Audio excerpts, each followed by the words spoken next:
Okay, so the latest from the project is that one of the people taking part, Joe, attacked another person on the team, Martin, and hit him.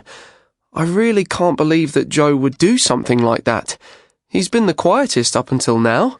Sometimes that's what happens. You think someone is okay, but it turns out that they're not.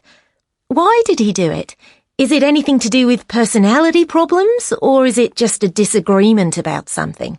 Well, there are strong signs that there have been some emotional or psychological problems which result from being isolated for so long. Isolation? What, so you're saying that Joe might be suffering some kind of psychological problems? I can see how that can happen in an environment like that, where there's no escape from the situation.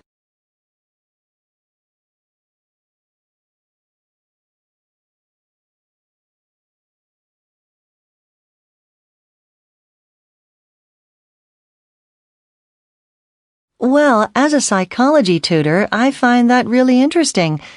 Many types of people participate in projects studying the effects of isolation. We all know that one of the main issues with a project like this is how people will get on when they are locked away together for such a long time.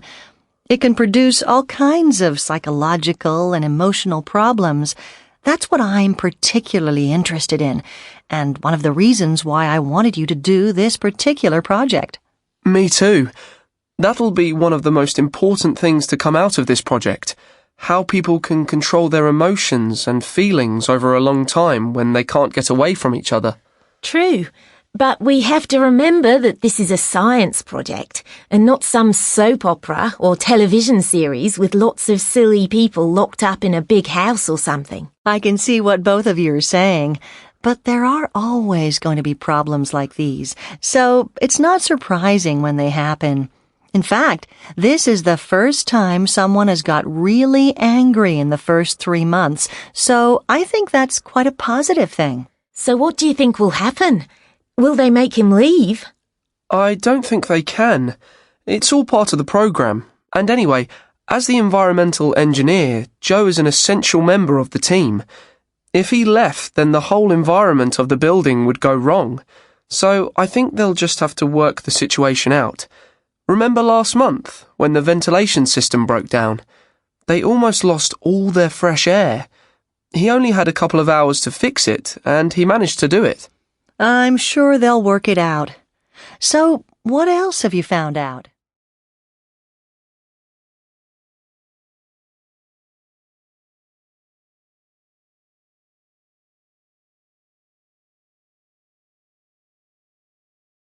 So, now that the project has ended, we need to review it, and I can help you plan your final assignments. Yes, I never thought that of the 10 who started, only 6 would finish in the end, and it was really hard for them to get through the whole program.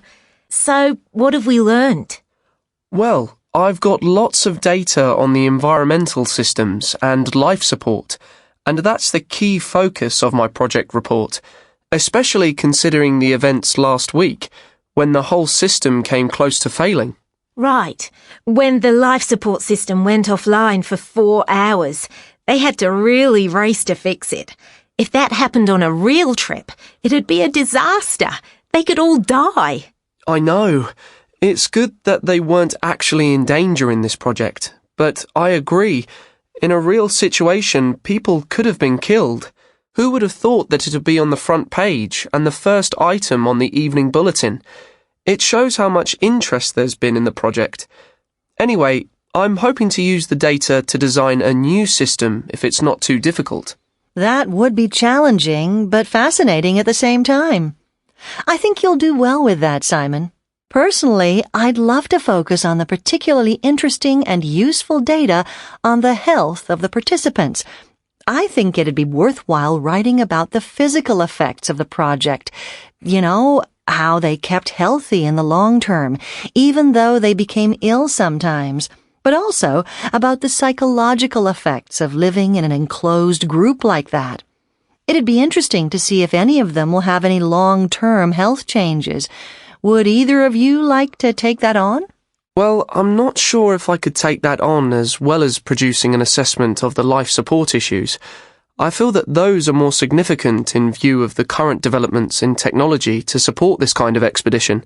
I've already looked at the latest reports in the popular science magazines. Though there are some fascinating articles due in the next Journal of Space Studies, maybe I could beat them to it. That'd be a great idea, Simon, to write an article. But for me, the main thing is the efficiency of the crew and how well they manage to perform their duties. I'm focusing specifically on their abilities to work under the stresses of living in an enclosed environment. I'm going to analyse how well they manage to maintain their effectiveness over time. That's interesting. Maybe you could include a section on the psychological effects of long-term isolation. Remember the incident early in the project? It'd be very interesting to follow that up with the latest developments and results.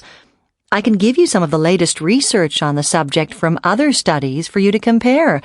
I think it would significantly enhance your research and findings.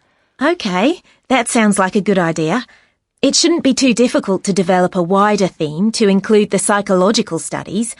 I'll work out a structure for next week. That's great, Maria. We can meet again next Wednesday, and I can help you structure it. And what about you, Simon? Do you think you have enough? Yes, thanks, Dr. Thornton. I've got plenty to think about, especially as the study of life support was the main aim of the whole project. I could include some observations about the effects on the physical and mental health of the participants, as it's relevant. That's fine, then. Is there anything else you want to discuss? One thing I'm really surprised about is that they managed to complete the project without any extra costs. Everyone was expecting it to go over the original $10 million. I personally thought that it might even go up to something like $12 million. Well, actually, it says here that the final cost was $9.5 million, so they saved $500,000 in the end. They could give that to us to fund our projects. Is there anything about future developments? Well, I heard that they're going to share their research results with government and private organizations. There are a few other organizations planning trips to Mars that would love to study the results. I'm not sure the government is planning anything, but they'd be interested anyway. What about a follow-up? Are they planning another project? Well, depending on the results from this one, they're going to decide whether to have another one that will last a year. Obviously, they'll have to find some more participants. Would either of you be interested in taking part? It depends. I wouldn't say no, but I'd have to think a long time about it. I don't know if I'd want to be cut off for so long. I think you should bear it in mind. It would be so interesting to see how staying in a situation like that for a year affects physical and mental health. I'd love to follow your progress myself. I might even volunteer. What about you, Simon? Oh, you wouldn't catch me inside one of those places. I'll be happy to follow what goes on and see how the whole system works over a year, but definitely from the outside, not the inside. I wouldn't mind working for the company, though. It'd be great to study it and get paid at the same time. Well, thank you, both of you. You've produced excellent results, and I'm looking forward to seeing your final submissions.